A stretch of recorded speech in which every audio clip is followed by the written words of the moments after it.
Dr. Lanyon's narrative. On the 9th of January, now 4 days ago, I received by the evening delivery a registered envelope addressed in the hand of my colleague and old school companion, Henry Jekyll. I was a good deal surprised by this, for we were by no means in the habit of correspondence. I had seen the man, dined with him, indeed, the night before, and I could imagine nothing in our intercourse that should justify formality of registration. The contents increased my wonder, for this is how the letter ran. 10th December, 18. Dear Lanyon, you are one of my oldest friends, and although we may have differed at times on scientific questions, I cannot remember, at least on my side, any break in our affection. There was never a day when, if you had said to me, Jekyll, my life, my honor, my reason depend on you, I would not have sacrificed my left hand to help you. Lanyon, my life, my honor, my reason are all at your mercy. If you fail me tonight, I am lost. You might suppose, after this preface, that I am going to ask you for something dishonorable to grant. Judge for yourself. I want you to postpone all our engagements for tonight. Even if you were summoned to the bedside of an emperor, to take a cab unless your carriage should be actually at the door, and with this letter in your hand for consultation, to drive straight to my house. Poole, my butler, has his orders. You will find him waiting on your arrival with a locksmith. The door of a cabinet is then to be forced, and you are to go in alone, to open the glazed press, letter E, on the left hand, breaking the lock if it be shut, and to draw out, with all its contents as they stand, the fourth drawer from the top, or, which is the same thing, the third from the bottom.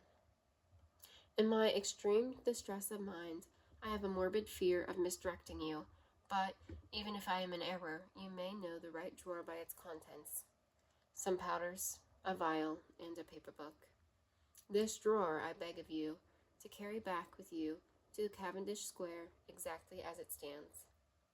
That is the first part of the service. Now for the second. You should be back, if you set out at once, on the receipt of this long, before midnight. But I will leave you that amount of margin, not only in the fear of one of those obstacles that can neither be prevented nor foreseen, but because an hour when your servants are in bed is to be preferred for what will then remain to do. At midnight, then, I ask you to be alone in your consulting room, to admit with your own hand into the house a man who will present himself in my name, and to place in his hands the drawer that you will have brought with you from my cabinet. Then you have played your part and earned my gratitude completely. 15 minutes afterward, if you insist upon an explanation, you will have understood that these arrangements are of capital importance, and that by the neglect of one of them, fantastic as they may appear, you might have charged your conscience with my death or the shipwreck of my reason. Confident as I am that you will not trifle with this appeal, my heart sinks and my hand trembles at the bare thought of such a possibility. Think of me at this hour, in a strange place, laboring under a blackness of distress that no fancy can exaggerate, and yet well aware that, if you will but punctually serve me, my troubles will roll away like a story that is told. Serve me, my dear Lanyon, and save your friend, H.J. P.S. I had already sealed this up when a fresh terror struck my soul. It is possible that the post office may fail me, and this letter not come into your hands until tomorrow morning. In that case, dear Lanyon, do my errand when it shall be most convenient for you in the course of the day, and once more expect my messenger at midnight. It may then already be too late, and if that night passes without event, you will know that you have seen the last of Henry Jekyll. Upon the reading of this letter, I was made sure my colleague was insane, but, till that was proved to be on the possibility of doubt, I felt bound to do as he requested.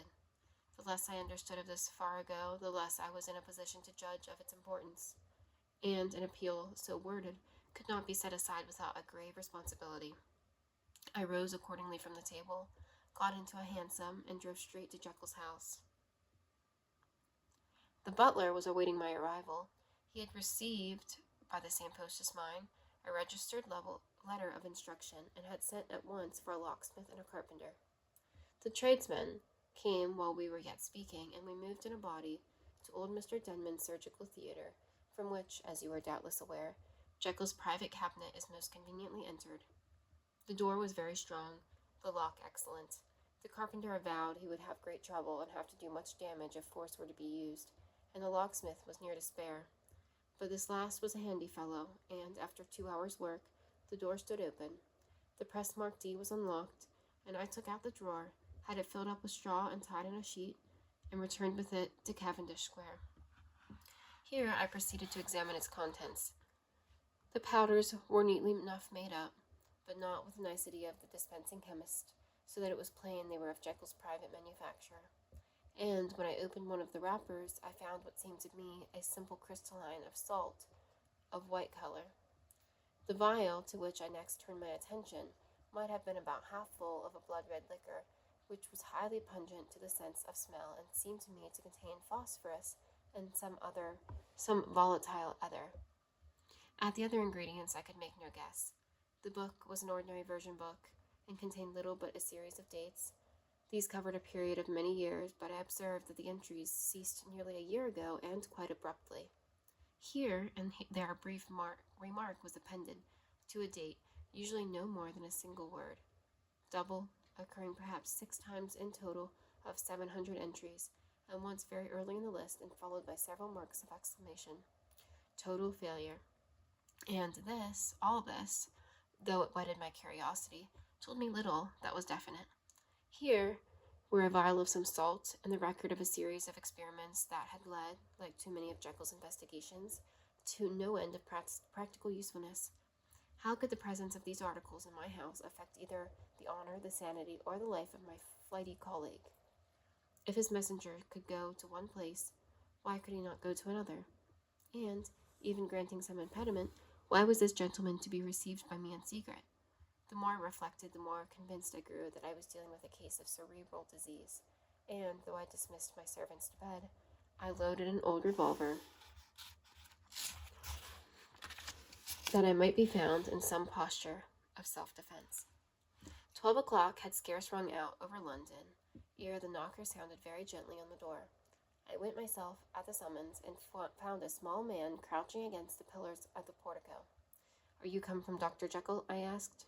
He told me yes, by a constrained gesture, and when I had bidden him enter, and he did not obey me without a searching backward glance into the darkness of the square. There was a policeman not far off, advancing with his bull's-eye open, and, at the sight, I thought my visitor started and made greater haste. These particulars struck me, I confess, disagreeably, and, as I followed him into the bright light of the consulting room, I kept my hand ready on my weapon. Here at last I had a chance of clearly seeing him. I had never set eyes on him before, this much was certain. He was small, as I have said. I was struck besides with the shocking expression of his face, with his remarkable combination of great muscular activity and great apparent debility of constitution, and, last but not least, the odd subjective disturbance caused by his neighborhood. This bore some semblance of incipient rigor, and was accompanied by a marked sinking of the pulse.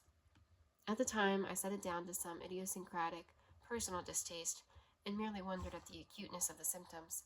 But I have since had reason to believe the cause to lie much deeper in the nature of man, and to turn on some nobler hinge than the principle of hatred. This person, who had thus, from the first moment of his entrance, struck in me what I can only describe as a disgustful curiosity, was dressed in a fashion that would have made an ordinary person laughable. His clothes, that is to say, although they were rich and sober fabric, were enormously too large for him in every measurement. The trousers hanging on his legs and rolled up to keep them from the ground, the waist of the coat below his haunches, and the collar sprawling wide upon his shoulders. Strange to relate, this ludicrous accoutrement was far from moving me to laughter. Rather, as there was something abnormal and misbegotten in the very essence of the creature that now faced me, something seizing, surprising, and revolting, this fresh disparity seemed but to fit in with and to reinforce it, so that to my interest in the man's nature and character there was added a curiosity as to his origin, his life, his fortune, and status in the world. These observations, though they have taken a great space to be set down in, were yet the work of a few seconds. My visitor was, indeed, on fire with somber excitement. "Have you got it?" he cried. Have you got it?" And so lively was his impatience that he even laid his hand upon my arm and sought to shake me.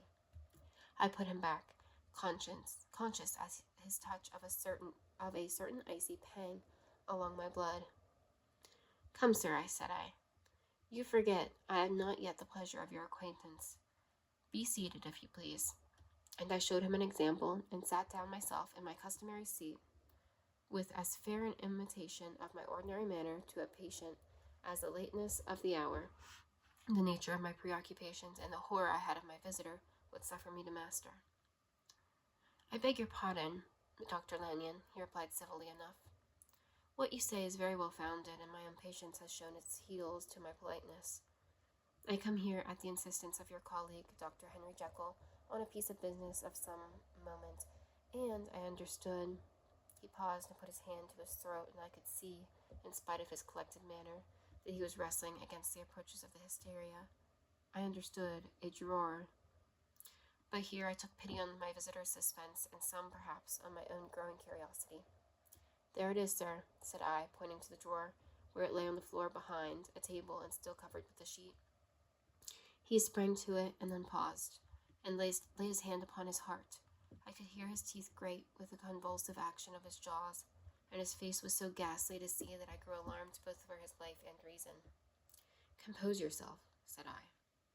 He turned a dreadful smile to me, and, as if with the decision of despair, plucked away the sheet. At sight of the contents, he uttered one loud sob of such immense relief that I sat petrified. And the next moment, in a voice that was already fairly under control, "Have you a graduated glass?" he asked. I rose from my place with something of an effort and gave him what he asked. He thanked me with a smiling nod and measured out a few minims of the red tincture and added some of the powder. The mixture, which was at first of a reddish hue, began, in proportion as the crystals melted, to brighten in color, to effervesce audibly, and to throw off small fumes of vapor. Suddenly, and at the same moment, the ebullition ceased, and the compound changed to a dark purple, which faded again more slowly to a watery green. My visitor, who had watched these metamorphoses with a keen eye, smiled, set down the glass upon the table, and then turned and looked upon me with an air of scrutiny. "And now," said he, "to settle what remains. Will you be wise? Will you be guided? Will you suffer me to take this glass in my hand and to go forth from your house without further parley? Or has the greed of curiosity too much command of you? Think before you answer, for it shall be done as you decide. As you decide, you shall be left as you were before, and neither richer nor wiser, unless the sense of service rendered to a man in mortal distress may be counted as a kind of riches of the soul. Or, if you shall so prefer to choose, a new province of knowledge and new avenues to fame and power shall be laid upon to you, here in this room, upon the instant, and your sight shall be blasted by a prodigy to stagger the unbelief of Satan."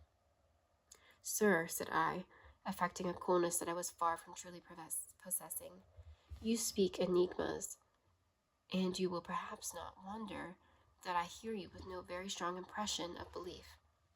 But I have gone too far in the way of inexplicable services to pause before I see the end." "It is well," replied my visitor. "Lanyon, you remember your vows. What follows is under the seal of our profession. And now, you who have so long been bound to the most narrow and material views, you have denied the virtue of transcendental medicine, you who have derided your superiors, behold." He put the glass to his lips and drank at one gulp. A cry followed. He reeled, staggered, clutched at the table, and held on, staring with injected eyes, gasping with open mouth. And as I looked, there came, I thought, a change. He seemed to swell. His face became suddenly black, and the features seemed to melt and alter. In the next moment, I had sprung to my feet and leaped back against the wall, my arms raised to shield me from that prodigy, my mind submerged in terror. "Oh God," I screamed, and, "Oh God," again and again, for there, before my eyes, pale and shaken and half fainting, and groping before him with the hands like a man restored from death, there stood Henry Jekyll. What he told me in the next hour I could not bring my mind to set on paper. I saw what I saw, I heard what I heard, and my soul sickened at it. And yet, now that sight has faded from my eyes, I ask myself if I believe it, And I cannot answer. My life is shaken to its roots. Sleep has left me. The deadliest terror sits by me at all hours of the day and night, and I feel that my days are numbered, and that I must die, and yet I shall die incredulous. As for the moral turpitude that man unveiled to me, even with tears of penitence, I cannot, even in my memory, dwell on it without a start of horror. I will say but one thing, Utterson, and that, if you can bring your mind to credit it, will be more than enough. The creature who crept into my house that night was on Jekyll's own confession, known by the name of Hyde, and was hunted for in every corner of the land as the murderer of Carew. Hasty, Lanyon.